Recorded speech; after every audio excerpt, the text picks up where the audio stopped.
मैं समस्या देख के तो मेरा खून खौलता है। मुझे लगता है समस्या हल, और समस्या होती क्यों है, समस्या का क्या वो समस्या पैदा हो रही है शहर की। इसमें संतोष की रोडें टूटी पड़ी हैं, वो समस्या मैं उठा रहा हूँ, काफ़ी दिनों से उठा रहा हूँ मैं, और जल निगम के खिलाफ मैं लड़ रहा हूँ। तो धरना प्रदर्शन करते हैं, आमरण अनशन भी करते हैं, विरोध भी करते हैं, तो कभी धमकियाँ भी आती होंगी इसमें?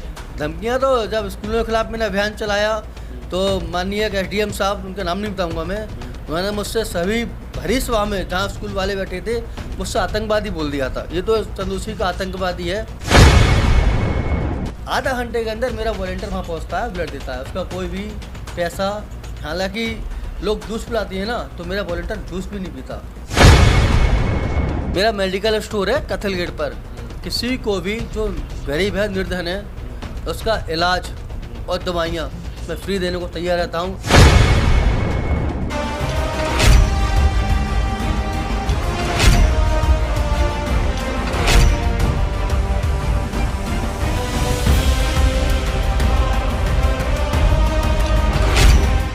जय हिंद, नमस्कार।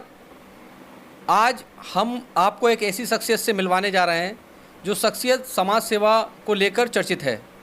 इस शख्सियत की खास बात यह है कि ये शख्सियत लगातार जनपद संभल की बात की जाए या शहर चंदोसी की बात की जाए तो शहर की समस्याओं को लेकर लगातार लगभग एक दशक से मुद्दों को उठाते नज़र आ रहे हैं।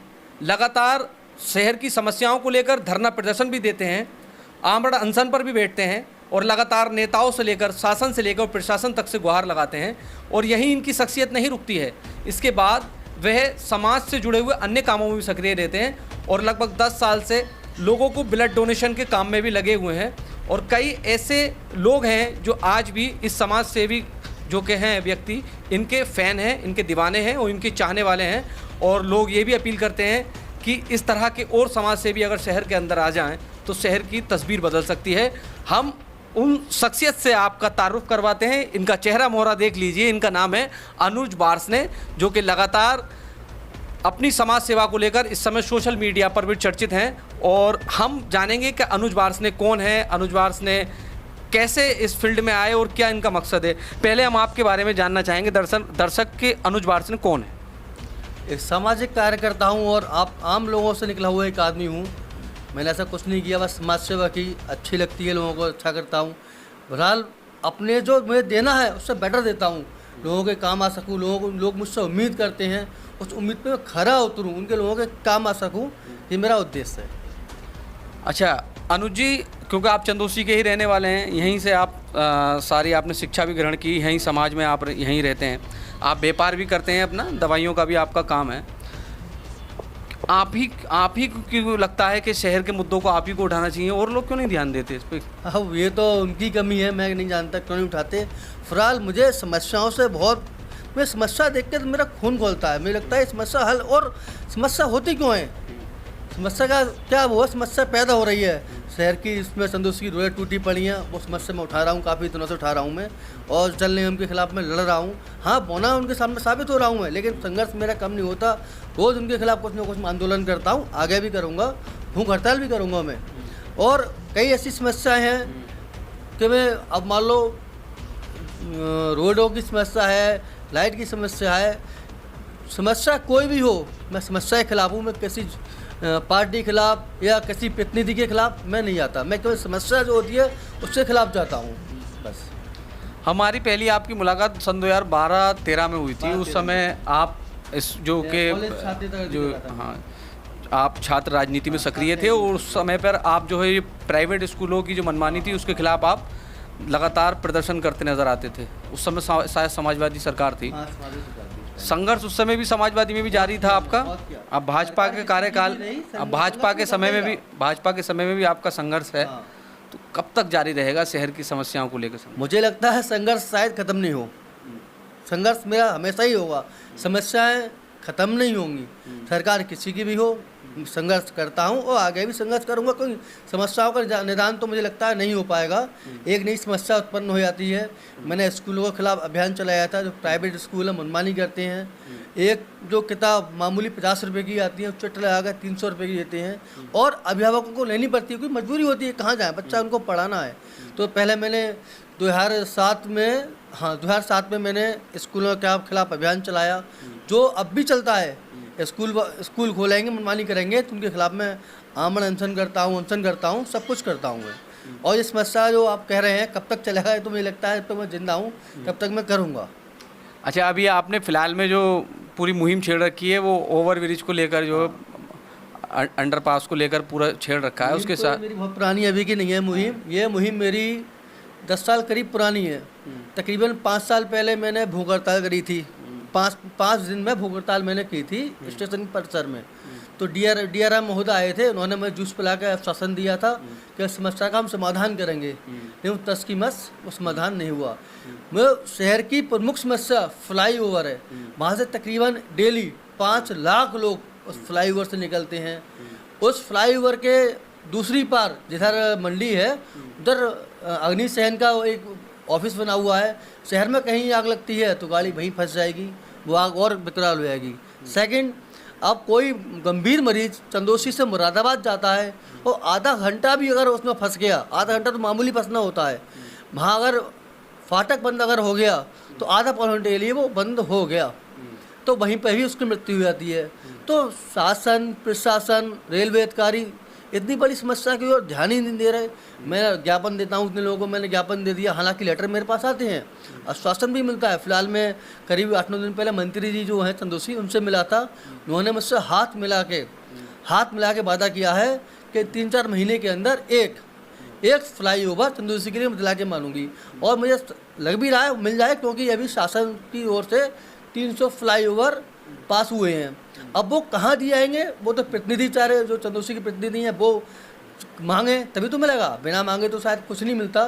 चंदोसी के प्रतिनिधि कोशिश करेंगे, वहाँ जाएंगे लखनऊ, अपना लोगों को समस्या को अवगत कराएंगे। जब बड़े बड़े अधिकारियों को, बड़े बड़े नेताओं को समस्या को पता नहीं लगेगा तो शायद उसका समाधान नहीं होगा। और समाधान ऐसा ना भी हो, इतनी बड़ी बात नहीं है, फ्लाईओवर बनना इतनी बड़ी बात नहीं है। अगर आपकी जो है इच्छा शक्ति किसी काम के लिए सही है, पक्की है, फ्लाईओवर बन जाएगा, इतनी बड़ी समस्या नहीं है फ्लाईओवर की। और हाँ, फ्लाईओवर जब तक बन नहीं जाता है मैं शांत नहीं बैठूंगा। मैंने कुछ दिन पहले मंत्री जी से कहा भी है, मैं भूख हड़ताल मैंने करी थी स्टेशन परिसर में, अब अगली भूख हड़ताल मैं आपके निवास पे करूंगा, ये मैंने मंत्री से कह दिया है। और अगली भूख हड़ताल मंत्री जी निवास पर ही होगी मेरी, आपके चैनल के माध्यम से बताना चाहता हूँ मैं। अच्छा, कौन मंत्री? माननीय मंत्री गुलाबो देवी जी। अच्छा, इस चीज़ को जैसे तुम ये पूरा, जैसे भाजपा की विधायक हैं माननीय गुलाब देवी जी, जिस तरह से आप ये पूरा अपना एक सिस्टम चलाते हैं, मुहिम चलाते हैं, ठीक है, धरना प्रदर्शन करते हैं, आमरण अनशन भी करते हैं, विरोध भी करते हैं, तो कभी धमकियाँ भी आती होंगी इसको लेकर? धमकियाँ तो जब स्कूलों के खिलाफ मैंने अभियान चलाया तो माननीय SDM साहब, उनका नाम नहीं बताऊंगा मैं, उन्होंने मुझसे सभी भरी सभा में जहाँ स्कूल वाले बैठे थे मुझसे आतंकवादी बोल दिया था। ये तो चंदोसी का आतंकवादी है, ये बोल दिया था। और एक किस्सा आपको सुनाऊं, जब रमज़ान चल रहे थे, लाइट नहीं आ रही थी, मैंने आक्रोशित होकर मैंने बिजली विभाग में हंगामा किया। उस हंगामे को लेकर DM साहब ने मेरे खिलाफ सरकारी काम में बाधा वाला एक मुकदमा कराया था। तो मैं इतना परेशान हुआ, मेरे खिलाफ मुकदमा भी तक करा दिया DM साहब ने। DM साहब का भी नाम नहीं खोला हुआ, उन DM साहब ने मेरे खिलाफ मुकदमा कराया था। मैंने ऐसा कोई गुनाह नहीं किया, लाइट नहीं आ रही थी, मैं उसका लिए हंगामा कर दिया। इसमें क्या कह दिया मैंने, किसी के साथ मैंने अभ्यर्थता नहीं की, पर मामूली मैंने बोला था भैया लाइट नहीं आ रही, क्यों नहीं आ रही है, इसका जवाब दीजिए मुझे। इस बात को ही लेकर मेरे खिलाफ मुकदमा भी हुआ है। अधिकारी धमकाते हैं, अब धमकाने उनका काम है, धमकाइए, लेकिन मैं डरने वाला नहीं। चलिए, हमारा संस्थान भी आपकी इस मुहिम में साथ है और हमारे जितने भी दर्शक हैं वो भी आपके साथ हैं, शहर क्या, ज़िला क्या, पूरे देश के लोग आपके साथ हैं, क्योंकि आप नेक कार्य कर रहे हैं, जनता की समस्याओं को उठा रहे हैं। अच्छा, सबसे एक मेन चीज़ है, चंदोसी शहर में जिस तरह से पूरे गड्ढे पटे हुए हैं, आपने उस चीज़ को लेकर भी अभी बीच में वृक्षारोपण करा था जहाँ गड्ढे हो रहे थे वहाँ पर, तो फिलहाल वो पेड़ उगे नहीं उगे? पेड़ को तो नहीं उग पाए, क्योंकि वो पेड़ तो मैंने लगाए थे अच्छी जगह, क्योंकि जब गड्ढे हैं रोड पर, पेड़ ही लगा दिए जाएँ, कुछ तो किसी को फ़ायदा मिलेगा, गड्ढों से मुझे नहीं लगता फ़ायदा मिलेगा। इतनी बुरी स्थिति है आज की इसमें, चंदोसी में इतने गड्ढे हो रखे हैं कि अधिकांश जो लोग हैं स्पाइनल दिक्कत होने लगी, उन्हें कमर के दर्द रहने लगा है, गाड़ियाँ फंसती हैं। और गड्ढे भी इतने छोटे मोटे नहीं, बहुत गहरे गड्ढे हैं। मैंने पेड़ जो लगाए थे वो पेड़ हो भी गए 1-2 दिन, फिर जो ठेकेदार साहब हैं जो जल निगम के, उन्होंने वो पेड़ मेरे उखाड़ दिए। अच्छा, जो अनुज जी ने पेड़ लगाए थे वो उखाड़ दिया। अच्छा, अनुज जी की एक खास बात हम आपको और बता देते हैं, सामाजिक मुद्दों के साथ साथ अनुज जी एक अपना ग्रुप भी चलाते हैं, उस ग्रुप में कई लोग हैं और उसको पूरा संचालन करते हैं अनुज जी।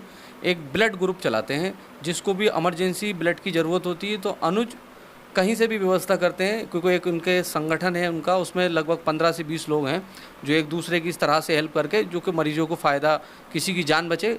और रात के 12 बजे भी 1 बजे भी लोग अनुज भाई को संपर्क करते हैं और फ़ोन उठाते हैं और हेल्प करने का पूरा प्रयास करते हैं। लगभग ये भी 8-10 साल से अनुज जी काम करें। अनुज जी जो समस्याएँ उठाते हैं वो तो आपका काम है ही, ये ब्लड डोनेशन की भी कहाँ से दिमाग में आई? आप ही सब चीज़ों को ठेका ले रख लिया? नहीं, ठेका तो नहीं, समाज सेवा ठेका मेरा नहीं, ये तो पूरे भारत के हर प्रत्येक नागरिक का कर्तव्य बनता है। हर किसी के तो जीवन क्यों है, किसी का साथ देने के लिए, अपने लिए नहीं जीना चाहिए, सबके लिए जियो। और ठेका मैंने नहीं उठाया, सबको उठाना चाहिए। मैं कोई अच्छा ऐसा काम स्पेशल मैं काम जो कोशिश नहीं करता, जो आम आदमी हर कोई कर सकता है वो काम वो मैं करता हूँ। बस कोई समझता नहीं है अपनी शक्तियाँ, समझता नहीं। मैं इतना बड़ा काम नहीं करता, कोई मेरे लिए ब्लड के लिए फ़ोन करता है, मैं कुछ इतना बड़ा काम नहीं करता। दोस्त वगैरह हो तो उनसे बोल देता हूँ ब्लड दे दो, वो दे देते हैं। ऐसे ही मैं चैन बनाई थी, जो आज ईश्वर की कृपा से प्रदेश के प्रत्येक शहर में मेरा जो वॉलंटियर में जो है वो है। उनका काम क्या होता है, अभी आपको ही ज़रूरत पड़ जाए लखनऊ ब्लड की, तो लखनऊ में जो मेरे वॉलंटियर हैं उनसे मैं बोलता हूँ कि आप जो केस दे दिए और उन्हें ब्लड दिलाइए। आधा घंटे के अंदर मेरा वॉलंटियर वहाँ पहुँचता है, ब्लड देता है। उसका कोई भी पैसा, हालांकि लोग जूस पिलाती है ना, तो मेरा वॉलंटियर जूस भी नहीं पीता, आपको निःशुल्क आपको ब्लड देकर चला जाएगा। और जिस पे पैसे नहीं होते, 1450 रुपये शुल्क जाता है ब्लड लेने देने का, जो ही होता है उस पर 2 रुपये भी नहीं है, वो भी मैं अपने पास से देने को तैयार रहता हूँ। देखिए, ये थे अनुज वार्ष्णेय। आपने, हमारा मकसद था आपको इनसे मिलवाना, और क्योंकि ये खबर अगर आपको अच्छी लगी हो तो इस खबर को आगे शेयर करें। अनुज जी कुछ और कहना चाहते हैं, 1 मिनट। मेरा मेडिकल स्टोर है कथल गेट पर। किसी को भी जो गरीब है, निर्धन है, उसका इलाज और दवाइयाँ मैं फ्री देने को तैयार रहता हूँ। अभी कुछ दिन पहले एक कैंसर पीड़ित के लिए मैंने क्या, सभी लोगों ने 1.5 लाख रुपये इकट्ठा करके उस कैंसर पीड़ित के लिए दिया था, जिसमें हमारे भाई, मेरे दोस्त अजीज सानू बारसी ने मुझे पैसा 50,000 रुपये दिए थे, 20,000 रुपये करीब खिलाड़ी भैया ने दिए थे। ऐसे करीब मुझ पर 1.5 लाख रुपये इकट्ठा हुआ था जो मैंने दिया। और आगे भी अगर किसी को, गरीब को इलाज की आवश्यकता हो गंभीर बीमारी में, और दवाइयाँ मैं देने को तैयार हूँ निःशुल्क। देखिए, अनुज जी ने एक चीज़ और बहुत फ़ायदे की बताई है, इससे किसी की हो सकता है मदद हो जाए, कि अगर किसी को दवाइयों के लिए भी उसके पास पैसे नहीं है तो अनुज जी से संपर्क कर सकता है। अगर किसी पे उपचार के लिए पैसे नहीं है तो अनुज जी से संपर्क कर सकता है। अनुज जी का जो नंबर है हम अपने डिस्क्रिप्शन में डाल देंगे। अगर अनुज जी का ये वीडियो आपको पसंद आया हो, फेसबुक पर इसको देख रहे हैं तो शेयर कर दीजिए, अगर यूट्यूब पर देख रहे हैं तो अपने अन्य साथियों को भेजिए। हो सकता है आपके एक शेयर करने से किसी की मदद हो जाए। साथ ही अगर पूरे उत्तर प्रदेश में अगर कहीं भी किसी को ब्लड की ज़रूरत है तो एक नेटवर्क है पूरा अनुज जी का, कहीं ना कहीं से संपर्क करके हो सकता है कि आप अगर उनसे संपर्क करें तो हो सकता है किसी की जान बच जाए। तो वीडियो को इग्नोर ना करें। और साथ ही R20 एक मुहिम ये भी चला रहा है कि जनपद संभल या आसपास के ज़िलों में जितने भी समाज सेवी हैं उनसे हम आपकी सीधी तारुफ कराएंगे और कोशिश करेंगे कि आप उनसे जुड़ो, क्योंकि अगर आप इनसे जुड़ेंगे तो इनकी चेन बढ़ेगी और जो ये मुद्दे उठा रहे हैं और ये समाज के लिए, जो समाज हित में कार्य कर रहे हैं, तो कहीं ना कहीं उसको बढ़ावा मिलेगा और नए लोग भी जो हैं वो भी इस मुहिम से जुड़ेंगे, क्योंकि शहर के अंदर भी कई ऐसे समाज सेवी हैं जिनसे आपको मिलवाना बेहद ज़रूरी है।